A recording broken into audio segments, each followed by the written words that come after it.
guys, Taylor and Paula here from Beaten Jeans. And today we are so excited we get to talk with Rachel, the stomachless cook, today about her experience with the CDH1. We've been following Rachel for a while. She has the most yummy recipes. Here she is. Hi, Rachel. Hi. How are you? I'm good. Sorry, I had a hard time getting it started. I'm good. Good. So you're a school teacher? Yep. Yeah. Oh, Yeah. cool. I'm great. sort of like I'm a substitute teacher, but I was teaching a fourth grade class because the teacher had a baby, so I took over the whole class. Oh, cool. And now today there's a kindergarten teacher absent, so I'm now back to kindergarten, which is totally different than fourth grade. Wait, where are the kids right now? There's another teacher covering me. This is normally my lunch break, so there's somebody who just came in and they're covering for me right now. Oh, that's nice. Yeah. Are you going to be okay not having your lunch? I ate lunch first, and now I'm back here. So. Oh, good. Perfect. Well, Yeah. that is a life that's not dull. No. No, and I didn't tell my kids like why, but I was always eating snacks in the middle of class. I would just pull out like a snack and start eating. They'd be like, "Can we have a snack?" And I'd be like, "Sorry, no." I have a special reason.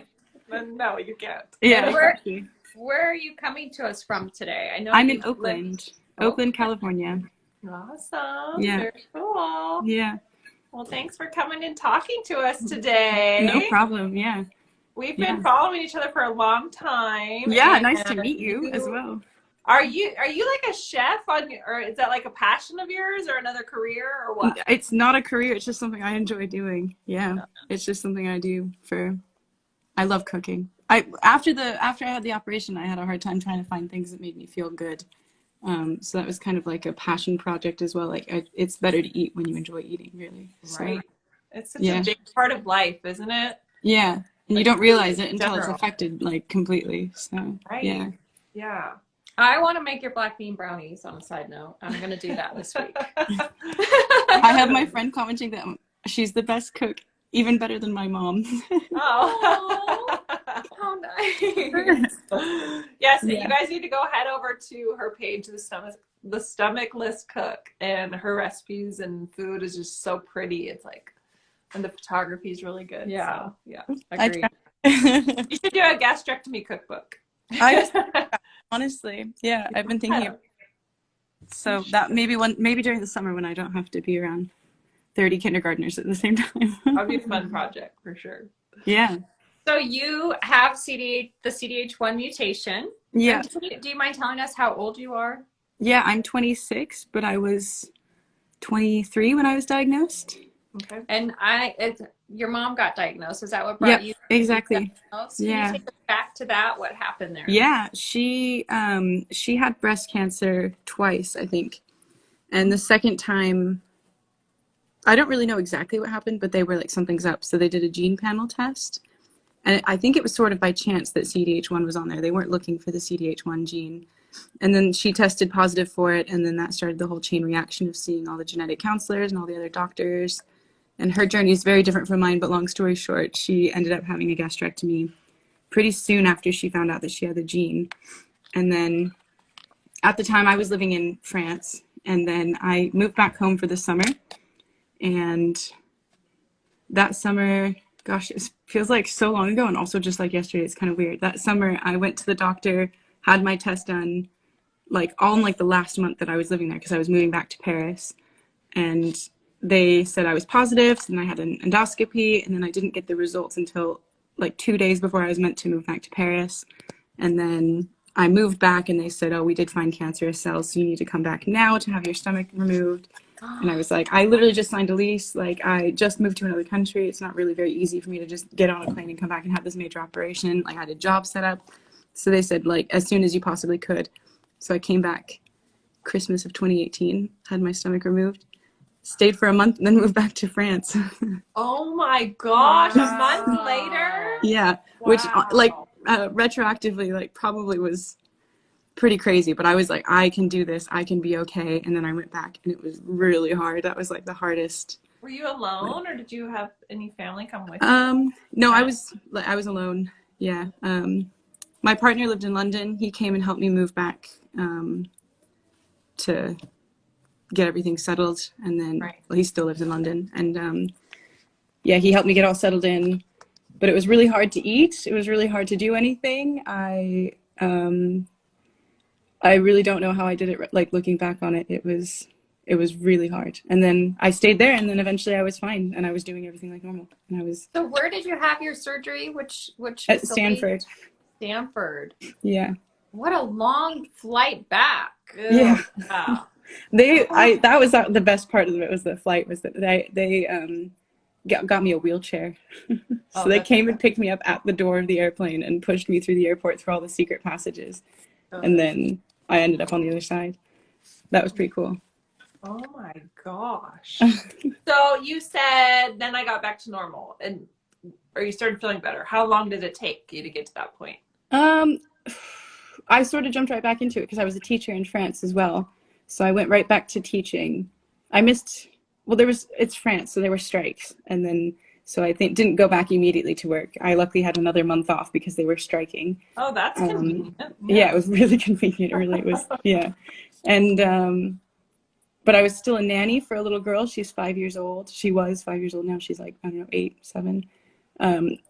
And that was probably the hardest part because I couldn't pick her up and carry her, which she was used to. And I didn't have the energy that she was used to. Mm-hmm. I'd say it probably took another 2 or 3 months for me to be able to like feel. The only time I needed to pretend to be normal was like that 4-hour period that I spent with her every day. Right. And that was like so exhausting, so draining for the first couple months. Like I would go home and just sleep until the next time that I had to go see her, and like eat yogurt on the train on the way there because that was all I could eat. And then that's scary because that's how old my kids would be if I decided to do it now. Like, and they want me to hold them all the time. Yeah, I mean, it was only hard because I was like only one person, and like there were no other adults around. Like that was my job, was to be the adult in her life. So. You got to take care of yourself and grocery shop and keep your house clean and laundry. Yeah, exactly. Oh. Yeah, I mean, with help, like my partner was so helpful with all that stuff though. So that was like really good. Was that like I didn't have to worry about laundry or cooking or anything like that because that was getting done. And then I don't really. February was long. March, I was back to work, and then in May I went to Germany, and that was like my first trip after the operation, and I stayed with a friend in Germany. Wow. And by then I was pretty much on my feet again. Wow. And so hard for you, I can only imagine, to be so far away from your doctors and follow-ups and labs. How does that work out? Do you Zoom, or do you have local doctors now? And did you have local doctors in France? I didn't, but I had one checkup before I went back to France, like a month after my operation. And they said everything's fine. And they weren't really going to do follow-up. That was like their thing. They didn't really do follow-up. And then, I just had to figure it out on my own in France. I just had to go and get lab work done was mainly the only thing that I needed to do. And then I moved to London after that, and in London I actually never signed up for a GP, which is my own fault. But then it was the pandemic, and then I couldn't go to the doctor anyways for just a blood work scan or anything like that. So. And then what about a dietitian? Did they give you nutritionist? Yeah, nutritionist. They printed out some papers and said, this is what you should be doing. Oh my gosh. Wow, you're like totally on your own. Yeah. I was lucky. I mean, like I said, my mom's already done it, so she'd already been through the process. She told me. Sorry. How did your mom handle the surgery? Was she good, and is she good today? She's good today. She can't eat as much as I can. She's obviously she's older than me, and she had radiation, and she had pneumonia, and she had something else happen that year, breast cancer. So she was already not very well when she had the operation. So I think that made her recovery more difficult. But now she's great. She's fine. So did she have a mastectomy and then gastrectomy? No, she just had a lumpectomy. Okay. Yeah. Is that something that you guys are thinking about? Because you guys carry the CDH1 gene. Yeah. I'm doing the NIH. We're both doing the NIH study. So until I think that the second time she had breast cancer, she still didn't know that it was CDH1. But I think we were talking about it recently. I think she said retroactively, if she had known, then she would have gotten a mastectomy. But now she's just going to do monitoring until, I mean, touch wood, nothing happens. But in case something happens, then that's what she would do. Our prevalence of breast cancer is like, it appears much later in women's life in our family. The stomach cancer is more deadly and more early on. So that's why like both of us opted for the gastrectomy, because her dad died of stomach cancer. And we looked at the family tree and all the people who had stomach cancer and died from it. It's like so intensely obvious that this is like a genetic thing that goes through our family. Oh, wow. Almost a generation it's touched. I mean, she has all that. She's got like the whole thing all the way back. She can tell you, because my mom's dad's mom was one of 13 siblings.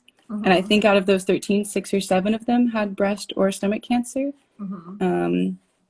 And then she's just been trying to get in contact with all their kids to try to encourage them to get tested. But I'm not really sure where that's all at. Do you have brothers or sisters? I have a sister, and she was negative. Okay. So, yeah. We were really the 50-50 chance of like, I got the 50 and she got the other 50. Our poor mom, all 3 of her kids were positive. Really? Wow. Yes. Yeah. So I'm doing the NIH study. They told me that I don't have to worry about mammograms, so I'm not going to do that until they tell me to start worrying about that. But so they're monitoring your labs now then, probably, and you have the nutritionist there. Last time I went, my what's it called? Iron was so low that they had to do an infusion, but that was my own fault because I wasn't taking care of it. And then they sent me back home and told me to get a follow-up, and then I got a follow-up from my doctor here. And so there are people looking out for me. I don't necessarily say that like I have a solid care team, but like the NIH, I suppose, is that. And you go there every year? Yep. Okay. Yeah. Now, tell me how your life is different from the beginning. How is my life different?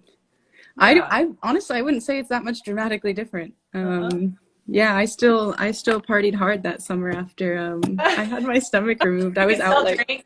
I drank. I was doing it all, like going out to parties from 7 p.m. to 7 a.m. the next day, and then doing it again the next day and the next day. Wow. So like all the energy. That's good. Which is again, my friends were like, "How are you doing this? Like, what is happening right now?" Yeah, I wouldn't really say. I was like, again, I was so young. I was 23 when I had the operation. I'm 26 now. So it's kind of like already my life was going to change dramatically in that time period, regardless of if I got my stomach removed or not. So I don't really think that I don't really tell people about it anymore. That's not really something like it. When I first got it done, I would like introduce myself. Hi, my name's Rachel. I don't have a stomach. Yeah. And nowadays, like, I don't really talk about it. Wow. I actually told my boss about it today because of this interview. That was the first time I'd mentioned it. So. Oh, really? They're like, what? Yeah, exactly. I was like, I wasn't going to, because I don't know. I don't want like special treatment or anything like that. Or I don't know. Yeah. Maybe it's like a pride thing. I don't really want people to pity me or something like that. Right. Like, I live a very normal life. Yeah. Right. So are you having problems with the dumping and the bile reflux? I have to be careful. I know like what triggers bile reflux is like eating chocolate before bed, which is such a temptation that I have to turn away. But if I do it, then I do regret it. I do feel it. And dumping, it depends. Sometimes it happens, sometimes it doesn't. And when it does happen, like the people who are close to me, like my roommate and my partner who have, lived with me for the last 2 years, they can tell when I'm starting to get low, and they already have a snack on hand, like peanut butter on a cracker. Eat it. So, yeah. Okay. That's good. But yes, I don't really like. Rarely is it a problem, and if it is a problem, I know what's triggered it, and I know that going into it that it's gonna trigger it, like drinking a boba drink or whatever else I want to, something too sugary or sweet. And what about exercise and fitness? Are you able to do any of that? I was I trained for a 10K with half marathon. I've run multiple 10Ks, and I was doing a half marathon. I got to 10 miles, and then I also ride my bike like 30 miles a time, like up 1,500 feet mountains and stuff. Wow. very, very fit with no, I have to bring like snacks along the way because sometimes like if I haven't eaten enough protein or something during the day, then I can feel it when I'm running or riding my bike, and I just stop for a second and have like a little bit of Cliff Bar and then get back to it. But rarely have I had to stop exercise completely because of feeling terrible. But I broke my shoulder, so I haven't been working out lately. Oh no. How did you break your shoulder? This is a sad story. I was biking to work, and short version of the story is that I was on my bike. Somebody came up behind me and I didn't see them. It was a man, and he like reached out to touch my bottom, and I turned around to look at him and fell off my bike and landed on my shoulder and Oh my god. broke it. Yeah. Did he stop and like say No. Oh my god. Yeah, no. He just kept going. Yeah, it was pretty creepy. That's awful. Yeah, it was pretty So then you're left to fend for yourself with your bike and your broken shoulder? I didn't know it was broken. I went to work like normal, and then my coworker came into my room and she was like, "You like need to go to the doctor." Yeah. I didn't go for 2 days, and then I went to the doctor, and the doctor was like, "Oh, I don't think it's broken. It seems like it's fine." And they did the X-ray, and boom, it was in fact broken. So the other thing is, you are a vegetarian, but after you had your stomach out, you had to eat a little bit of meat. Is that true? Yeah, I was vegetarian, vegan, plant-based. I still primarily am. I don't really buy meat products, although I say that and there's a bunch of sausage in my fridge right now. But it's more of like a thing that like I never really learned how to prepare meat, and I'm very paranoid about giving myself food poisoning because I did that a while ago. And so I just am very like I eat a lot of things that have a lot of protein in it that are not meat. So beans, lentils, farro, things like that. I can eat a decent portion, so it's not really that much of a problem. So are you more of a vegan or more of a vegetarian? But probably more vegetarian. Okay. Although I don't really use that much animal products in my life. Was there a reason why you started eating meat again? I could tell that my body needed it. Okay. Like it's strange. Like everybody always said this that I spoke to before I had the operation. They always like said that your body tells you what you need, and I didn't really know what that meant until I started like living life after that. And I can tell when I'm like really low on iron and I need to eat something like that has iron in it, and that like red meat unfortunately is that source that is like boom, gets it done. It's not something that you can just fix by like taking an iron tablet or no, not usually, no, because for me personally, no, because it just hits differently the way that it like works in your body. Although scientifically I could be completely wrong, I have no idea.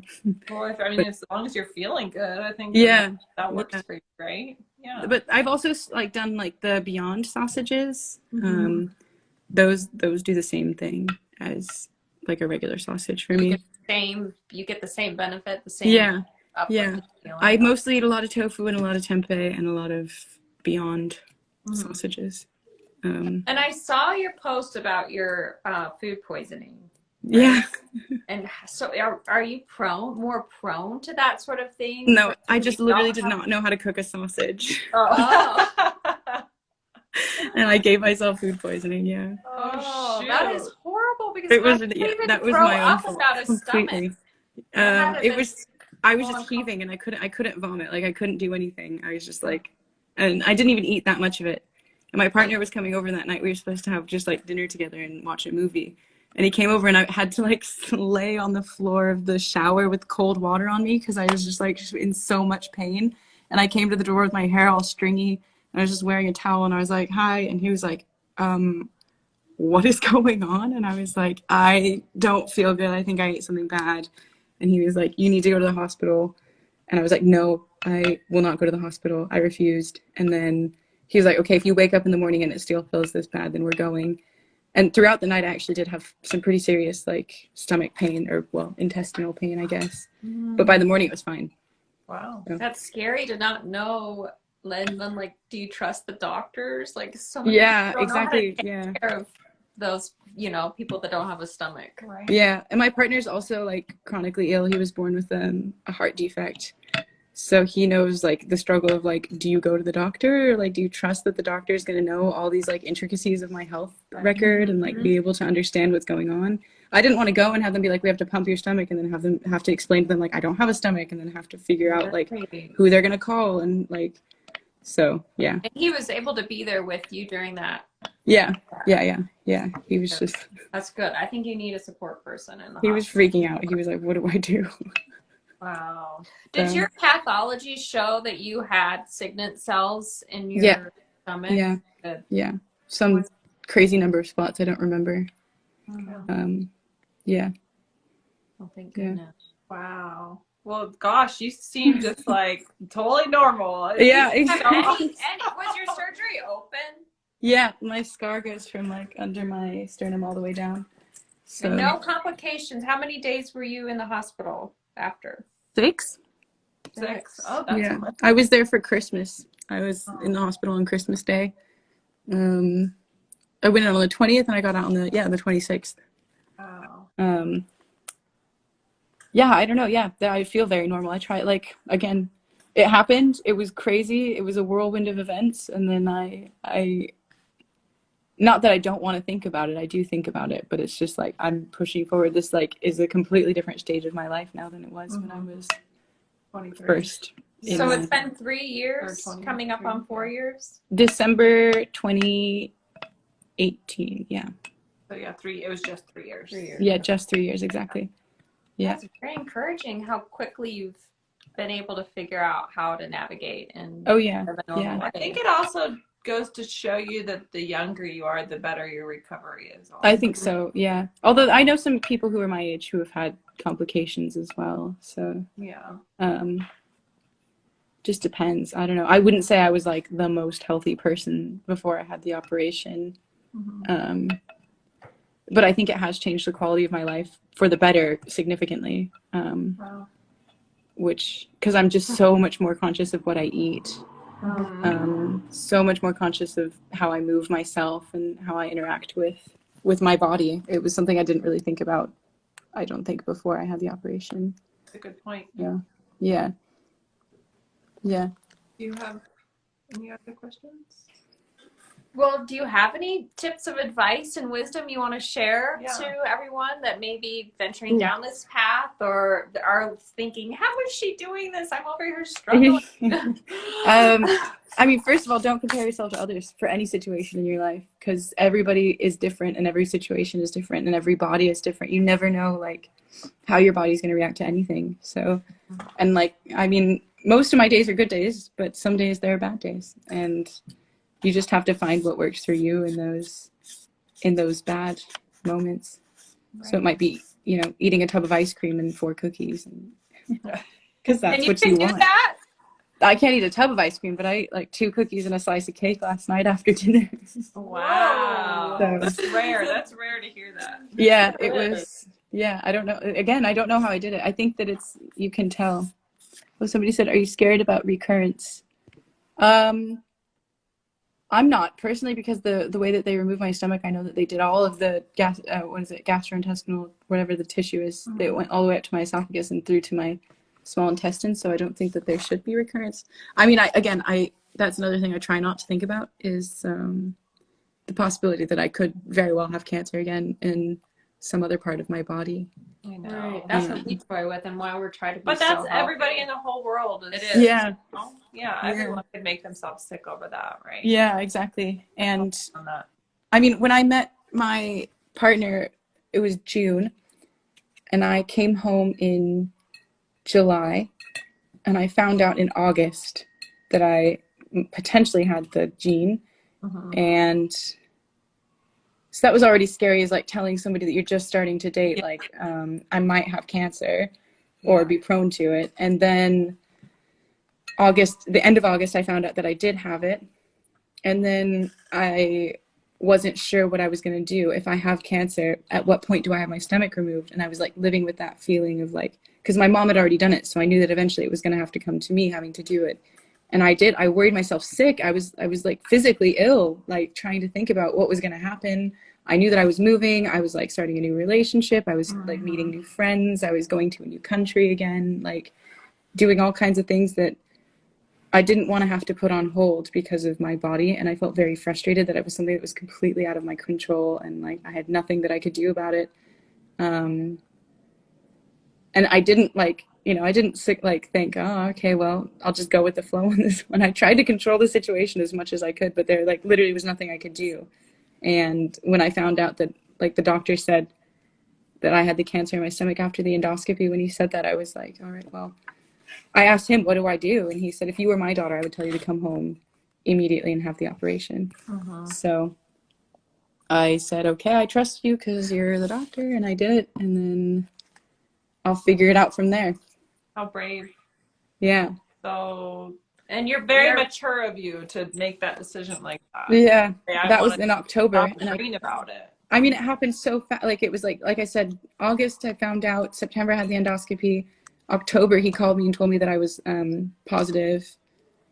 November was a month where nothing happened, and then December I had my stomach removed. So it was within like 4 or 5 months of that. It's happening. a horrible, scary feeling getting that diagnosis. Yeah. It's like a nightmare. It's like Twilight Zone-ish. Yeah. It's like, the waiting for the phone to ring. Every time my phone rang, I was like, is this going to be it? What's going to happen? So true. Well, so nice to have had your partner. What a wonderful support. I know. Yeah. You guys are still together? Yeah, distance. Very far apart from each other, but yeah. Oh, is he still in London? Mm-hmm. Do you plan on going back to Europe at some point? Yeah. Yeah. I have no idea what's like. Again, that's another thing that I'm just on the road of life right now. I have no idea what's going to happen. All right. So. Do you speak French? Were you fluently? Yeah. English? I was speaking English, or teaching English, but I'm fluent in French. Oh. And yeah. I used to be fluent in French. Yeah. Long time but I had to learn a whole new vocabulary though to tell people what was going on with me and like why I was like. Yeah, the medical. Yeah, how do you say gastrectomy in French? It's just gastrectomy. It's just the same word, just in French. Wow. Oh. Crazy. Yeah, that was fun too. Intestines. Yeah, you're like, all that yummy French food. That's probably why your food looks so amazing because you've learned the best of the best. Right. I didn't even get to, that was the sad part, was I didn't get to eat all the food in France because I was just like not hungry. And everything is cooked in so much butter and fat that I couldn't really enjoy it. Does that not sit well with you, the butter and the fat? Fried things definitely don't, and really buttery things, and bread, which is all France's. So. And the croissants. Yeah, I could eat like half a croissant at the beginning. Yeah, since it's like an enriched bread, it was easier, but like a baguette, couldn't do it. Even now, I can't really eat that much of a baguette. It makes me like really like loopy, which I suppose is dumping. So. Yeah, that's true. Yeah, it is. Eat a piece of fromage with it. Yeah, exactly. Yeah. Any more questions? Is that the... Well, I think that's wonderful advice. Don't try to emulate what somebody else has done. Listen to your own body. Do it one day at a time. Do what's best for you, not what's best for another person. Yeah, exactly. Yeah. Well, it's incredible. It's so nice to have met you. Yeah. About your experience. You give definitely. a lot of hope to all of us that are heading down this path. Yeah. I'll write that cookbook. Yeah. Do it. Seriously. Please. Yeah. Awesome. I think a lot of people would appreciate that. Yeah. I mean, yeah. If you guys know a publisher.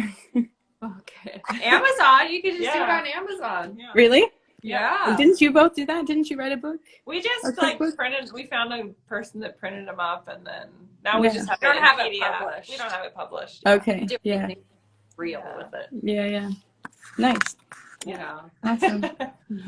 Well, thank you, nice Rachel. meeting you. Yeah. Have a good Nice rest to of meet your you. day. We appreciate Bye-bye. you. Bye. Bye.